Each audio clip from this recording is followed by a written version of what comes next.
नमस्कार दोस्तों, क्या हमारे देश में डेमोक्रेसी खत्म हो चुकी है? रेस जीतने के लिए डिक्टेटर किसी भी हद तक जाने को तैयार है। डिक्टेटर डिक्टेटर डिक्टेटर, ये क्या हल्ला मचा रखा है यार थोड़े लोगों ने। खास करके वो लोग जो इंडिया से बाहर बैठ के यूट्यूब चैनल चलाते हैं, खास करके वो यूट्यूबर जो जर्मन शेफर्ड के नाम से भी जाने जाते हैं। देखिए दोस्तों, मैं आपको एक बात बोलना चाहता हूँ।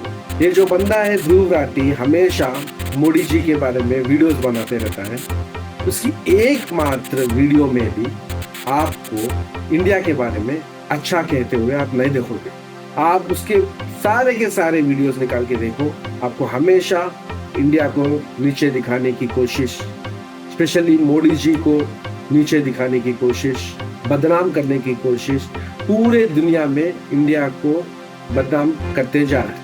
अब देखिए, जिस दिन इंडिया मून पे कदम रखा, चांद पे कदम रखा, वो वाले वीडियो में भी आप इसको जलते हुए देख सकते हैं। अगर आप इसका राम मंदिर का वीडियो देखेंगे, उसमें भी आपको इसका जले हुआ चेहरा ही दिखेगा। राम के नाम पर चुनावी राजनीति हो रही है। आपको मैं एक बात पूछता हूँ दोस्तों, अगर मोदी जी डिक्टेटर है या फिर आपको मोदी जी डिक्टेटर लगते हैं, तो उसमें बुराई क्या है? अगर कोई डिक्टेटर के वजह से देश की तरक्की हो रही है,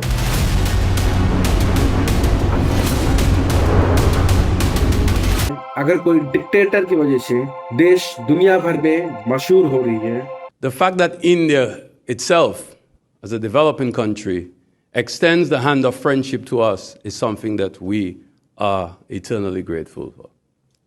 The fact that you are able to share with us, in spite of your own challenges, having to pull out millions, hundreds of millions of people out of poverty, but yet you have taken the opportunity to reach out to us.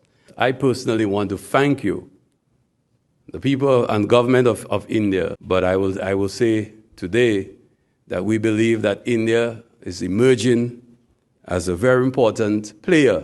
To conclude, I would like to formally express my government's gratitude and appreciation of this important initiative, the India UN for Global South, delivering for development. St. Lucia looks to India as the nation which has stepped forward to find a middle ground in the East-West, North-South divide, to build the necessary bridges, command respect, and have something to show for it. I must accentuate India as a legitimate partner, and in fact, a partner that has exported models of development that would show countries how to chart the true and real development of the various regions.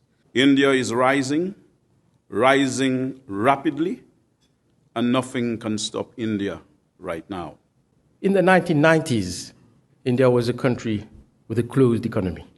1990s, that's recent history.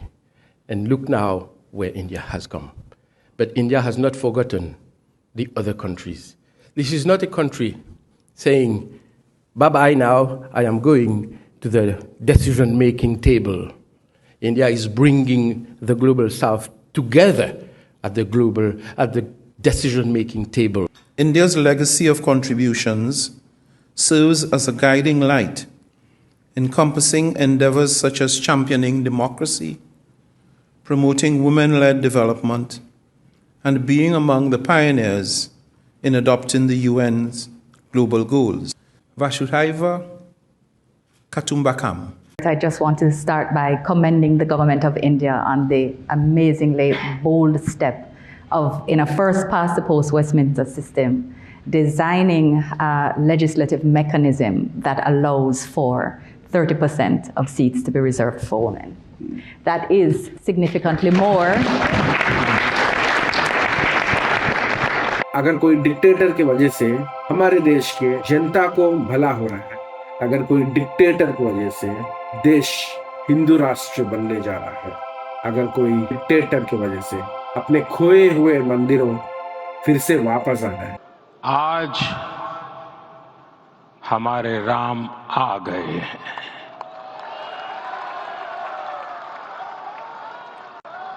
सदियों की प्रतीक्षा के बाद हमारे राम आ गए हैं। तो उस तरह के डिक्टेटर को मानने में गलती ही क्या?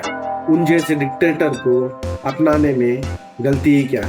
अपने देश के लिए मोदी जी अगर डिक्टेटर लगते हैं तो ठीक है, हमें वही डिक्टेटर की जरूरत है। वही डिक्टेटर हमको दुनिया में आगे लेके चलेंगे। वही डिक्टेटर इंडिया को एक सुपर पावर बनाएगा। वही डिक्टेटर इंडिया का भला करेगा। वही डिक्टेटर इंडिया का नाम रोशन करेगा। तो इसलिए मैं कह रहा हूँ दोस्तों, ये वीडियो को जितना हो सके उतना शेयर करो। ये वीडियो के माध्यम से आप सबसे मैं हाथ जोड़ के रिक्वेस्ट कर रहा हूँ, मोदी जी को वोट दीजिए, बीजेपी को वोट दीजिए और देश का नाम रोशन होने में आप मदद कीजिए। अब की बार मोदी सरकार, अब की बार 400 पार, बार बार बीजेपी सरकार। जय हिंद।